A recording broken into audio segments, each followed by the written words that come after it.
اور ہم ہی نے تم کو ابتدا میں مٹی سے پیدا کیا، پھر تمہاری شکل و صورت بنائی، پھر فرشتوں کو حکم دیا کہ آدم کے آگے سجدہ کرو، تو سب نے سجدہ کیا لیکن ابلیس کہ وہ سجدہ کرنے والوں میں شامل نہ ہوا۔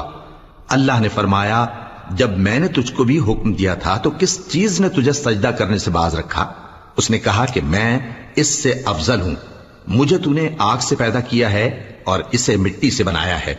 فرمایا تو بہشت سے اتر جا، تجھے شایع نہیں کہ یہاں تکبر کرے، پس نکل جا کہ تو ذلیل لوگوں میں سے ہے۔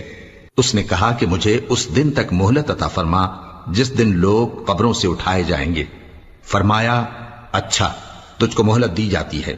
بولا کہ مجھے تو نے گمراہ کیا ہی ہے، میں بھی تیرے سیدھے رستے پر ان کو گمراہ کرنے کے لیے بیٹھوں گا، پھر ان کے آگے سے اور پیچھے سے اور دائیں سے اور بائیں سے غرض ہر طرف سے آؤں گا اور تو